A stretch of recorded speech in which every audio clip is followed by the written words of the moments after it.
au-delà de l'humanité, au-delà du mécanisme humain. Il y a quelque chose de très fort que chacun de nous doit pouvoir expérimenter dans sa conversion. Tant que tu n'as pas expérimenté ça, tu ne seras jamais un bon chrétien.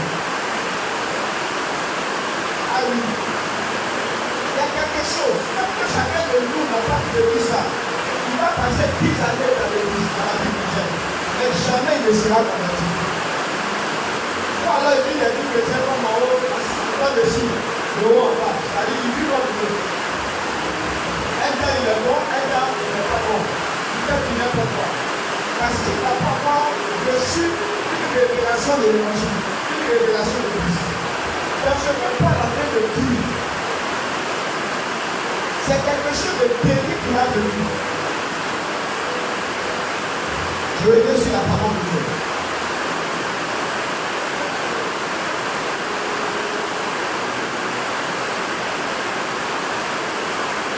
Car je ne l'ai ni reçu, ni appris d'un homme, mais par une révélation de Jésus-Christ.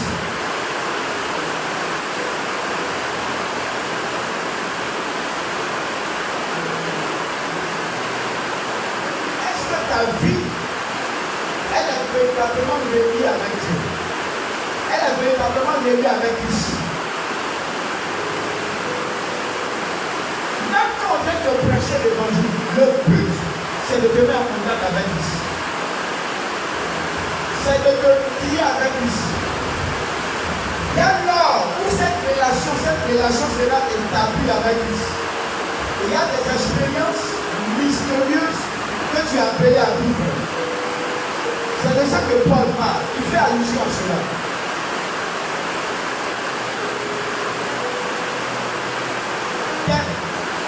Il a acquis des choses fortes et glorieuses qu'aucun homme ne peut donner. Vu qu'il est le plus grand pasteur du monde, il ne peut pas te donner ça. C'est pourquoi le départ de la vie chrétienne va commencer avec une relation avec le Seigneur. Quand tu viens à l'église, même quand tu prêches la parole, mais que de façon fondamentale, ta vie d'abord de la vie, c'est une vie chrétienne de façade. Une vie chrétienne superficielle. Une vie chrétienne juste dans l'apparence. Mais le cœur n'y est pas, parce que tu n'as pas la révélation de Christ, tu ne sais même pas qui il est. Je suis obligé de te dire la vérité ce matin. Aucun homme sur la terre ne peut t'apporter la révélation spirituelle, personnelle que tu dois avoir avec Christ. Aucun homme sur la terre n'a cette faculté, n'a ce pouvoir. Mais c'est une relation personnelle que tu as appelé à vivre, à expérimenter, à connaître.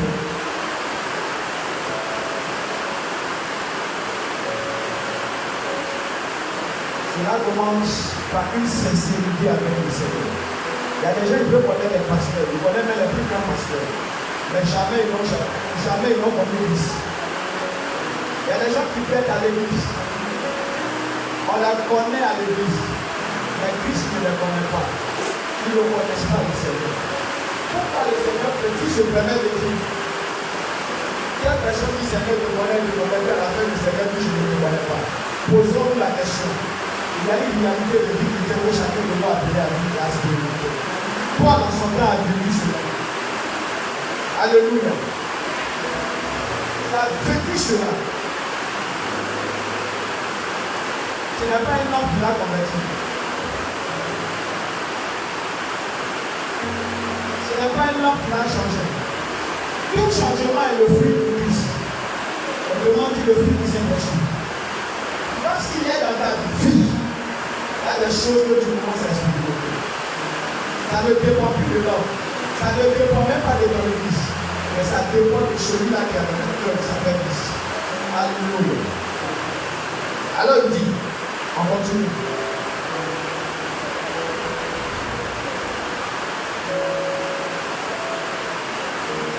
Vous avez su en effet quelle était autrefois ma conduite dans le judaïsme. Comment je persécutais à outrance et ravageais le lit de Dieu. Et comment j'étais plus avancé dans le judaïsme. Que beaucoup de ceux de mon âge et de ma nation étant animés d'un zèle excessif pour les traditions de mes pères. Vous savez, Paul a vécu la religiosité. Pourquoi je dis sur la religiosité? Une vie de religion, mais il n'a pas une vie de contact réel et fondamental avec Christ. Et quand c'est comme ça, il y a beaucoup de choses qu'il peut faire. À son temps, il a fait ça. Pensant qu'il était chrétien, ou bien pensant qu'il était agréable à Dieu. Mais lorsque il a eu la révélation réelle et fondamentale de la vie chrétienne de l'évangile, et qu'il s'est conformé, il a conformé sa vie à ça, les écailles sont tombées. Ses yeux ont été ouverts sur la spiritualité de Christ. Il a commencé à vivre et à marcher selon cette spiritualité. C'est à ça que nous tous, nous sommes appelés. Alléluia. Ce n'est pas une église, ce n'est pas un homme, ce n'est pas un pasteur, ce n'est pas un président de l'église qui l'a appelé. Pour ton service à Dieu, les dons que Dieu va te donner, tout ce que Dieu va faire avec toi, ça ne vient pas aller comme ça, vient de Dieu. C'est pour cela que le verset 15 est très capital et important pour nous. Mais lorsqu'il prie à celui qui m'avait mis à part, je t'ai posé la question tout à l'heure, qui t'a mis à part? Qui t'a mis à part? Est-ce un pasteur? Est-ce un homme? Est-ce une église?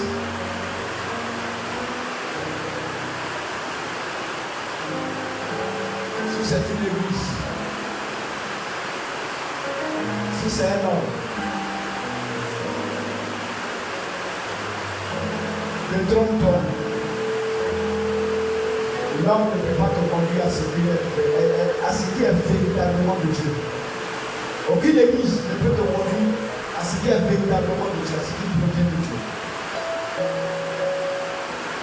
Paul a su cela dans son ministère. Lorsqu'il a pris à celui qui m'avait mis à part, il parle de Christ qui l'avait mis à part. Cette réalité, tu dois pouvoir dans l'esprit. Tant que tu ne réaliseras pas cela, tu vas jouer dans la vie de Dieu. Tu vas t'amuser avec la vie de Dieu. Celui qui a su que Christ l'a payé à part, même quand il voit la vie forte, il s'en reste. Il ne voit pas les difficultés, mais il voit celui qui l'a payé. Et celui qui, lorsqu'il a pris à celui qui m'a mis à part, dans la mise à part, ça veut dire que je te sépare des autres. Ah oui. Pas de toi, mais il te sépare des autres. Il te sépare du groupe, des gens auxquels tu es habitué. Non, ça c'est ma famille, ça je suis avec eux. Un homme mis à part, séparé des autres, il y a des choses terribles qui vont vivre. Ça veut dire qu'à partir de là, ta vie ne ressemble plus à la vie des autres. C'est pour ça qu'il va t'arriver, il va t'arriver de voir et de comprendre les choses. Souvent même que tu ne comprends pas. Tu vas te dire, mais moi, pourquoi ces choses m'arrivent? Pourquoi pour moi se passe comme ça? Et pour les autres, ça ne se passe pas comme ça. Les événements, tout ce qui arrive dans ta vie, tu vois cela comme des choses qui n'arrivent pas aux autres. Souvent même, je vais te dire, je vais t'encourager. Souvent même, ce sont des épreuves. Les autres ne sont pas appelés à vivre ça. Mais toi, Dieu t'a mis à part, il t'a mis à part pour vivre des événements et des choses terribles. Tu ne comprends pas. pourquoi pour les autres, c'est comme ça se passe. Et puis pour toi, c'est différent. Ce matin, je suis en train de dire, si ça se passe comme ça dans ta vie, c'est parce que tu es mis à part. Tu peux accorder ce reçu. Je suis conscient que le groupe ou bien le monde ou bien la foule, de la manière que la chose se passe, ce n'est pas comme ça que pour toi va se passer. Pourquoi? Parce que tu es mis à part. Celui qui t'a mis à part, ce n'est pas un homme, ça s'appelle Dieu, c'est Christ lui-même. Alléluia. La compréhension que tu dois savoir ici est que dans cette mise à part, c'est une séparation des autres, c'est une séparation du monde, c'est même une séparation avec le péché. Autrement dit, c'est une consécration qui commence, une consécration à Dieu, une consécration dans la marche avec Dieu, une consécration dans ce qui provient de Dieu. Se consacrer, ça veut dire que tu vas marcher, tu vas vivre, tu vas fonctionner selon cette réalité spirituelle. Ce n'est pas un homme qui va te dire, mais vis comme ça, vis comme ça. Ce n'est pas, non, ce n'est pas le monde qui va te dicter ses lois. Vous voyez, dans le monde, il y a beaucoup de choses, des erreurs que les gens vont te donner de promesses. Non, fais comme ça, fais comme ça. Ta vie, elle est différente des autres. Et ici, c'est selon que chacun, selon l'identité de chacun. Quand Dieu me met à part, toi aussi tu te mets à part. Mais comme il t'a mis à part, c'est une mise à part, chacun, comme on le dit souvent, à son couloir, ou bien à sa ligne de conduite, différent des uns et des autres. C'est cette réalité qu'il faut connaître. Les gens souvent cherchent à faire ce qui est conforme à tout le monde. Dans la vie chrétienne, il n'y a pas quelque chose qui est conforme à tout le monde. Et ici, nous sommes dans la profondeur des choses spirituelles. C'est de ça que Paul est en train de parler. Alléluia. Amen. Non, comme tel patient, voici comment il fait, voici comment il fonctionne, tel église, voici comment ils font, non, tel groupe, nous aussi on va faire comme ça. Vous n'êtes pas la même chose. Il y a quelque chose de fort et de fondamental que Dieu, tu te lis à Dieu. Et selon que Dieu fait les choses, voici comment tu dois vivre et tu dois fonctionner. Un point clair, tu marches selon ça, c'est fini. La profondeur de la vie chrétienne, c'est ça que Paul a envie de parler ce matin. Si tu veux entrer dans les choses profondes, tu dois connaître cette réalité que tu as mise à part. La mise à part, tu es séparé des autres. Tu ne vis plus comme eux, tu ne fonctionnes plus comme eux. Vous qui cherchez chaque fois à faire des camarades, à faire des coups. Ici, on n'a plus d'affaires de coups. On parle d'une consécration personnelle, d'une vie personnelle avec Dieu, d'une relation personnelle avec Dieu. C'est lui qui t'a mis à part. C'est lui qui t'a mis à part.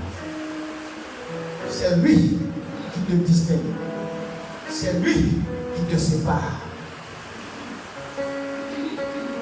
Ce n'est pas le fruit d'un homme. Parce que si un homme te met à part, tu tomberas dans les mêmes erreurs que cet homme. Si les hommes te mettent à part, tu n'iras pas loin. Ils n'ont aucune force, aucun pouvoir de te rendre fort et efficace pour Dieu. Aujourd'hui, je le dis avec tristesse. Beaucoup de gens, c'est les hommes qui les ont mis à part. Ils ont dit non, il ne faut pas faire ça, et ils respectent. Non, il ne faut pas faire ça. Non, il faut te conduire comme ça. Non, il faut faire comme ça. Et ils persistent dans les erreurs des autres. C'est ça que tu as posé la question ce matin. Qui t'a mis à part? Si tu as la réponse à cette question, j'ai en train de commencer bien la vie chrétienne. Christ t'a mis à part. Il t'a mis à part depuis quand? Il t'a mis à part depuis quand? Qu'est-ce que Paul a dit? Si vous avez fait la lecture, je peux interroger quelqu'un. Qu'est-ce que Paul a dit? Pour Paul, il a dit quoi? Il a parlé de celui qui m'a mis à part. Qu'est-ce qu'il a dit? Hein? Pour Paul, c'était quand? Quand il a été mis à part, c'était quand? Ça est dans le verset, ouais. Hein? Pour Paul, c'était quand? Hein? C'était quand? Vous ne voyez pas ça? Vous ne trouvez pas la réponse? Dans le même verset 15. Mais lorsqu'il a pris à celui qui m'avait mis à part,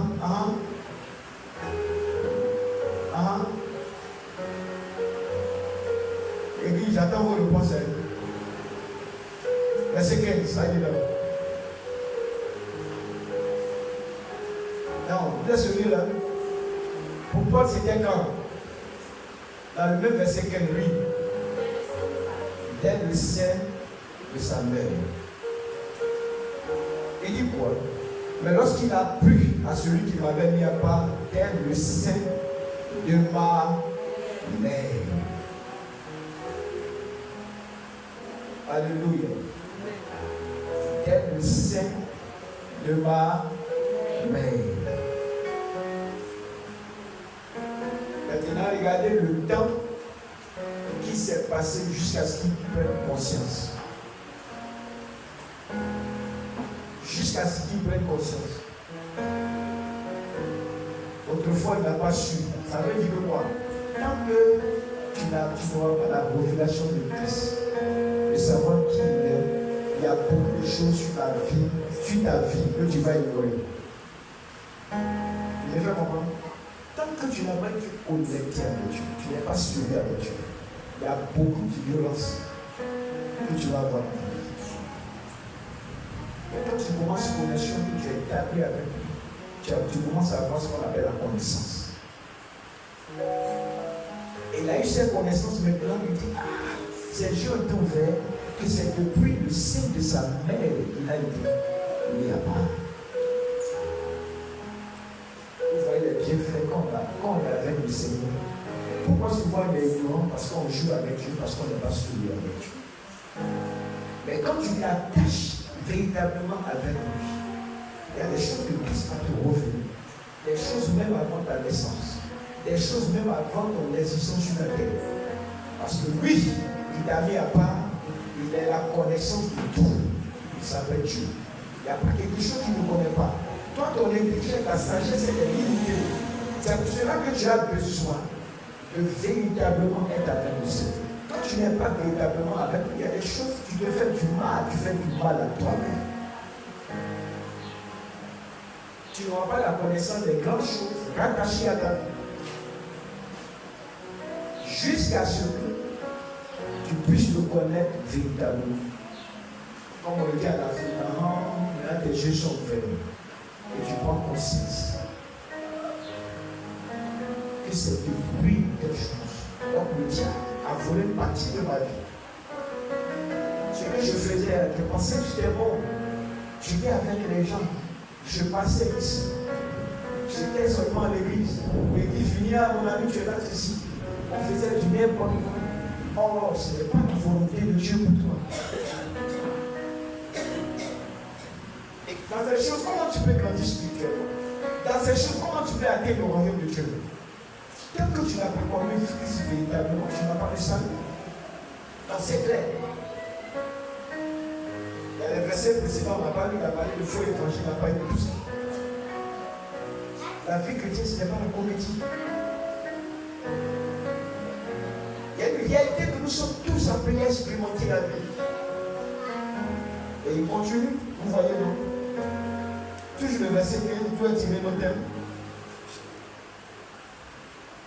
Il y a le sein de ma mère et qui m'a appelé par sa grâce de révéler à moi son fils afin que je l'annonçasse parmi les païens. Je t'ai posé la question, tu t'as appelé pour quoi faire?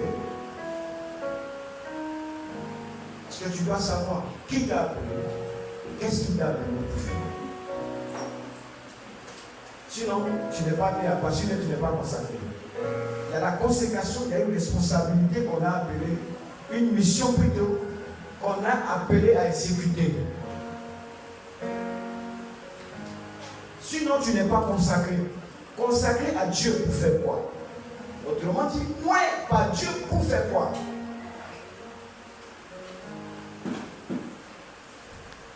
Ceux qui n'ont pas compris que la vie chrétienne est une mission, ce matin, comprenez-moi. La vie chrétienne n'est pas une vie chrétienne, on vient à l'église dimanche, on va prier, bon, on a bravé la pluie, on a fini, on s'en va. La vie chrétienne est une mission, une responsabilité. C'est ce qu'on appelle le job de Dieu. C'est un travail de Dieu. Tant que tu n'as pas su ces choses, tu restes dans ce qu'on appelle la superficialité. Tu n'es pas dedans. Tu es juste en marge. Ou bien tu tournes en rond. Mais tu n'es pas encore entré dans ce que Dieu veut que tu aies. Dans une destinée dans laquelle tu dois accomplir extraordinairement l'œuvre de Dieu. Tu n'y es pas encore entré. Et pourquoi? À cause de la musulmane, à cause de ton manque de sérieux, du manque de détermination, du manque de zèle, et tu tournes en rond, croyant que tu es en train de faire l'œuvre de Dieu, alors que tu n'es pas en train de faire l'œuvre de Dieu. Tu es en train de jouer la comédie, tu es en train de t'amuser.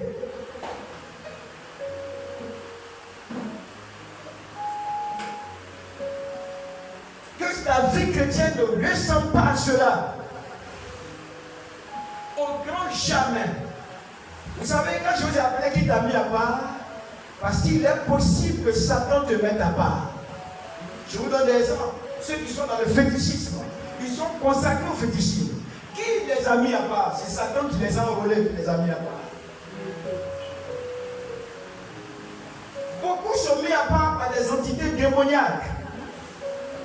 Cet homme est là, il va de fille en fille. La femme est là d'homme en homme, en train de commettre des choses qui ne sont pas à la gloire de Dieu. Parce que de façon fondamentale et spirituelle, un esprit mauvais l'a mis à part et il a en train de satisfaire l'exigence de ces esprits mauvais.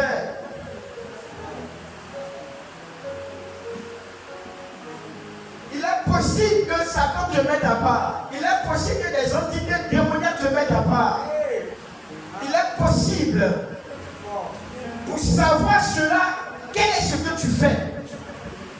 Est-ce que ce que tu fais, Christ est vu dedans?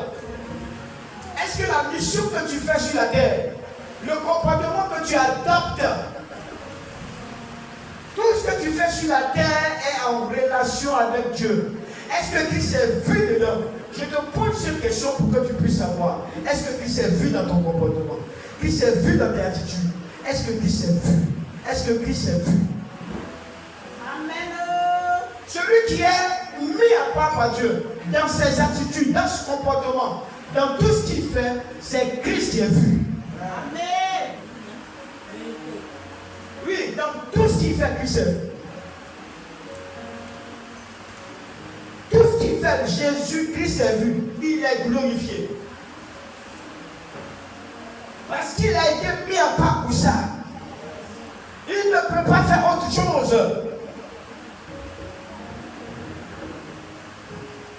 Verset 15. Mais lorsqu'il a pris à celui qui m'avait mis à part, tel le sein de ma mère, et qui m'a appelé par sa grâce, de révéler en moi son Fils. Vous voyez? Tu as connu Christ maintenant. Tu es avec lui maintenant. Tes yeux sont ouverts sur beaucoup de choses. Ta méconnaissance et l'ignorance est vaincue à cause de Christ qui t'a restauré, à cause de Christ qui est dans ton cœur, à cause de Christ auquel tu es connecté. Et Bob dit ceci: afin que je l'annonçasse parmi les païens.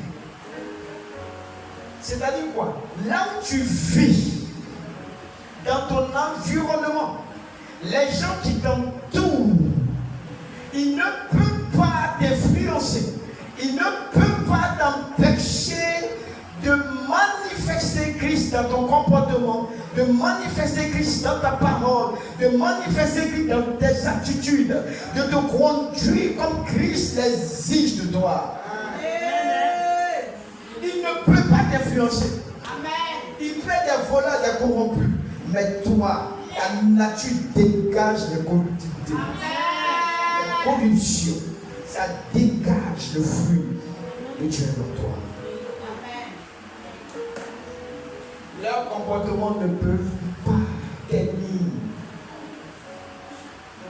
l'image que tu as appelée à refléter, l'attitude que tu as appelée à refléter. Regardez, souvent nous, dans ce monde, quand quelqu'un est mauvais envers nous, il nous fait assez de, comment je peux dire, il nous cause assez de la vertu, la personne n'est pas bonne envers nous. Nous aussi, on a tendance à lui retourner dans sa sauce, c'est-à-dire à se comporter aussi comme ça. Vous voyez, le monde, c'est la caution, mais toi, c'est pas ça. Toi, tu ne dois pas te comporter comme ça. Et cette histoire, comme tu as fait du mal, tu vas lui faire du mal. Vous voyez un peu? J'ai beaucoup à dire sur ce sujet. Christ doit être vu dans tes attitudes, dans ton comportement de chaque jour, de chaque instant. Tu es appelé à révéler le Seigneur. Révéler le Seigneur, ça dit te conduire comme Christ l'exige de toi, comme Christ le veut de toi. Parce que la personne sur laquelle tu es connecté, il s'appelle Christ. Tu le reflètes, vous voyez. C'est pour ça qu'il dit l'évangile n'est pas de l'homme. Ça veut dire que c'est quelque chose qu'on ne peut pas changer. Les dits des hommes, les paroles des hommes, on peut changer. Mais les dits et les paroles de Christ, on ne peut pas les changer. Oh, mon organisateur, j'ai fortement direct. J'ai voulu que ce message soit direct. On va arriver ça à faire la chose. Hein? On va faire une forme. Ici, on va faire un petit feu, c'est pas grave. Les gens sont appelés à la révélation véritable de Christ. Je ne parle pas d'église ou de communauté ce matin. Non. Quand Paul dit, il est, vous voyez, donc, quand il dit, mais lorsqu'il plut à celui qui m'avait mis à part dès le sein de ma mère et qui m'a payé par sa grâce, et qui avait dit beaucoup de choses. La vie chrétienne est une histoire rattachée à ta vie chrétienne, ta conversion. Et il y a un langage même dans l'église où il n'a pas compris. Là, je vais développer ça. Je veux parler de Moïse et Josué. Les gens disent non, tu as appelé un serviteur de quoi la vie. Les gens n'ont pas compris l'évangile. Parce que souvent, il y a des messages. Quand le message n'est pas focalisé sur le Seigneur, il y a des erreurs que les gens disent dedans. Et pendant que même ils sont pasteurs, ils sont serviteurs, ils pensent qu'ils sont serviteurs des hommes ou de ceci. Mais ils oublient que derrière cette image, c'est Christ qui est serviteur de Christ. Paul, il a su cela. Il a su cela.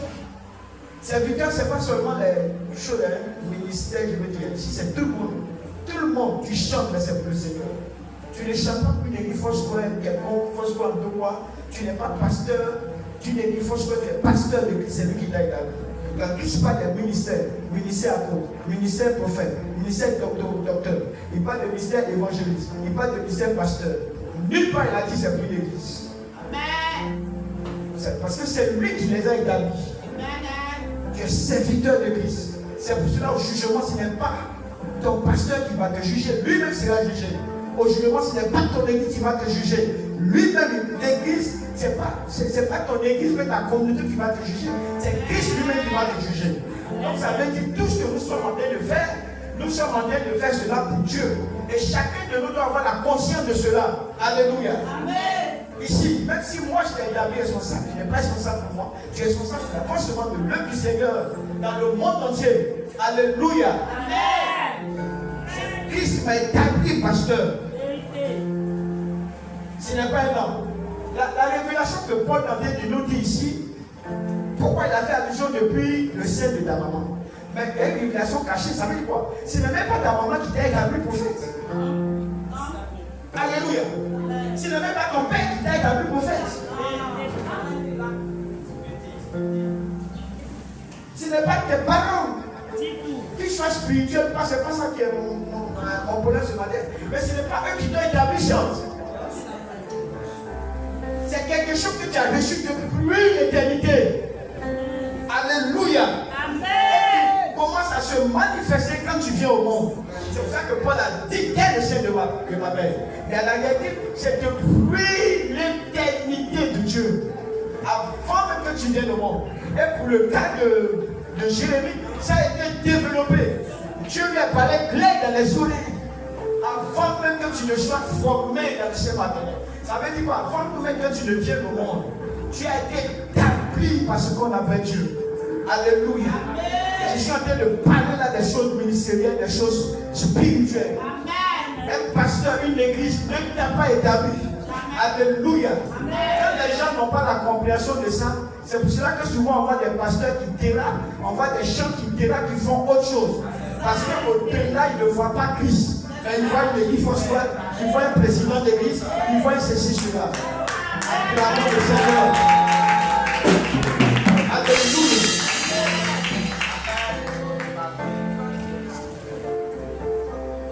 Non, le message est fort. Est-ce que ça te fait le fort?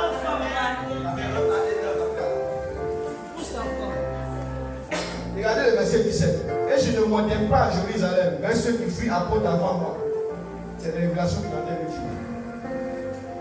Mais je partis pour l'Arabie, puis je revenais encore à Damas. 3 ans plus tard, je montais à Jérusalem pour faire la connaissance de Céphas et je demeurai 15 jours chez lui. Mais je ne vis aucun autre des apôtres si c'est des chasses. Vous voyez, dans le ministère pastoral, les choses les plus importantes, c'est la consécration à Dieu. Sans trop vous développer de quoi il s'agit, mais il est passé par des moments de jeûne. Alléluia. Cherchons Dieu à amplifier sa connaissance. C'est à quoi Christ l'appelle. La définition de son ministère. Ce qu'il doit faire comme mission sur la terre. Quel parcours, quel impact doit-il laisser le monde? C'est avec Christ que ça marche. Souvent on a tendance. Je ne dis pas que tu vas négliger les hommes et ceux qui sont établis avant toi. Paul n'a pas dit ça. Mais souvent, il y a une confusion qui rentre dans nos vies en tant que ministre de Dieu, en tant que serviteur de Dieu, servant de Dieu, appelé à servir Dieu. Oubliant l'essentiel qui est la consécration, on reste dans les choses qu'on appelle l'approbation des hommes. C'est pour ça que Paul a dit si je cherchais à plaire aux hommes, pourquoi les versets précédents, on n'a pas lu ça. Ici, il n'est pas serviteur de Dieu. Non, je vais recevoir des hommes, leur consécration, leur approbation, leur ceci. Mais derrière cela, quelle est la vie ou l'impact que la personne a vis-à-vis du Seigneur? C'est zéro, il n'y a rien dedans. Mais ils sont connus, ils ont les titres, ils ont tous les titres. Parce qu'on les a consacrés, le révérend, on les a consacrés ceci, on a ceci, on leur a donné même des postes de ceci, des postes sont, comment on appelle la même, superposés comme ça. Mon ami, ce n'est pas ça qui va définir le véritable mystère que tu as. La vie du Seigneur, c'est une relation avec Dieu. Je reviens sur une thème pour bien développer ça. Mais lorsqu'il prie à celui qui m'avait mis à part de le sein de ma mère, tu es un mis à part. Tu es une mise à part. Il faut le savoir parce que c'est pour ça que les événements qui vont t'arriver, mais qui t'arrivent, sont personnels à toi. C'est pas tout le monde qui doit vivre les mêmes événements que toi tu vis. Parce que le fonctionnement avec Christ, c'est une relation personnelle avec Dieu. Alléluia. Amen. Ne compare pas ta mission, ton ministère au ministère de quelqu'un d'autre. Non. Non. Tu prophétises, ne dis pas j'ai prophétisé comme tel. Tu enseignes, ne dis pas j'ai enseigné comme tel. Tu prêches, ne dis pas prêcher comme tel. Tu vas à l'église, ne dis pas j'ai allé comme tel. Tu fais des dîmes, ne dis pas j'ai fait des dîmes comme tel. Donc même si c'est la faute, tu vas copier. Mais qu'est-ce que Christ a dit exactement? C'est ce qu'il faut faire, c'est ce qu'il faut copier. Quand il a appelé Abraham, non, c'est ça Moïse, a fait le tabernacle. Il lui a montré les populations exactes, les dimensions pour construire le tabernacle. Il dit, vois cela le modèle et fais cela. La relation avec il y a des choses que Dieu va te montrer, des modèles. Et c'est sur ce modèle-là qu'il faut marcher. Alléluia. Même si les hommes ne t'aiment pas, même si les hommes ne t'applaudissent pas, toi, tu dois connaître que celui qui t'a appelé là, c'est lui qu'il faut satisfaire, c'est à lui qu'il faut chercher à plaire, et non à un homme. Si tu cherches à plaire aux gens, ils vont te détourner de ta volonté, de ta volonté.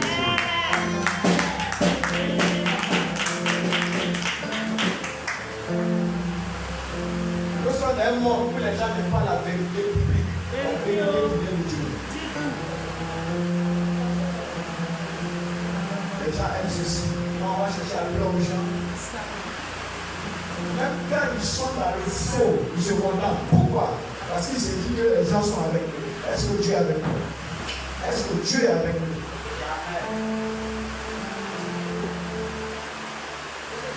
Tu es mis à part. Amen. Alléluia. Amen.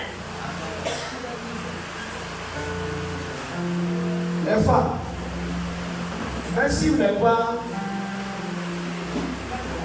fait des jumeaux peut-être, mais est-ce que le pourcentage de jumeaux là, c'est le même pourcentage qui les a pris, tout le chaque jumeau a pour lui? C'est ça, non? Chaque enfant a pour lui. Même s'ils sont jumeaux, c'est pas le même pourcentage qui habite les jumeaux, mais les triplés. N'est-ce pas? Oui, papa. Donc, Paul montrait des grandes révélations quand il dit le sein de sa mère. C'était juste une image qui nous fait comprendre quelque chose. Tu es unique en ton genre. Même si les jumeaux n'ont pas le même ADN. Tu es unique en ton genre. Ce Dieu qui t'a appelé à le servir, c'est à lui que tu vas pas compte. Alléluia. Quand les gens n'ont pas ce savoir et cette connaissance, ils peuvent rester à l'église. Mais leur vie chrétienne ne correspond pas aux choses, aux exigences de Dieu. Pourquoi? Parce que ceux-là même qui pensent être, je ne sais pas, leur chef, qui fait comme ça, et là ils sont dans le fond. Ah oui, je vous dis la vérité. Je n'ai pas temps pour développer ça ce matin à cause du temps. L'histoire de je suis chef, je suis président, je suis ceci.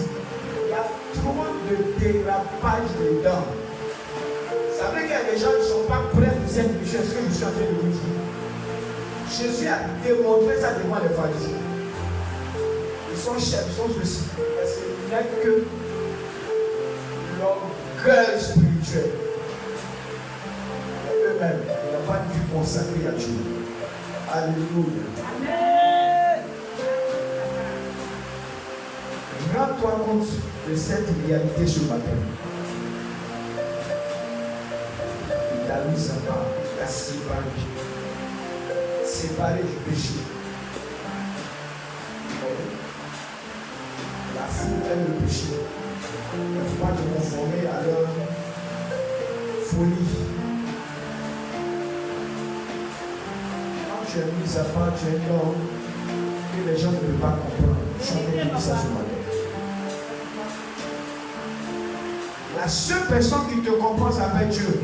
Et la seule personne que toi aussi tu vas comprendre, c'est Dieu. Ne cherche pas à comprendre les autres. Pourquoi ils te haïssent, pourquoi ils te persécutent? Ne cherche même pas à comprendre.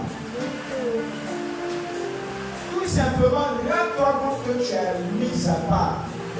C'est pour ça que les hommes comme Jérémie ont été forts, persécutés dans leur ministère. Tu es mis à part, cela attire la colère des autres, attire la colère du diable, attire la colère des démons, attire la colère des semblables.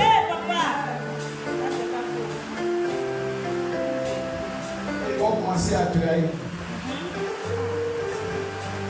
Ils vont commencer à ne pas t'aimer. Parce que c'est des choses spirituelles, ça provoque des tensions spirituelles. Et c'est ce qui se passe physiquement souvent. Il y a des pasteurs, mais il y a une incompréhension totale. Si tu n'es pas fort, tu vas penser que toi tu n'es pas dans le frère. Mais pourquoi tes choses m'a dit, Jérémie s'est posé de telles questions. Mais Seigneur, pourquoi moi? Seigneur, pourquoi moi? Seigneur, pourquoi moi? Et Dieu l'a dit, Dieu l'a donné de comprendre. Je fus aussi le gars de Paul qui rentre dans le ministère. La persécution commence parce qu'il est mis à part. Ce que tu ne vas jamais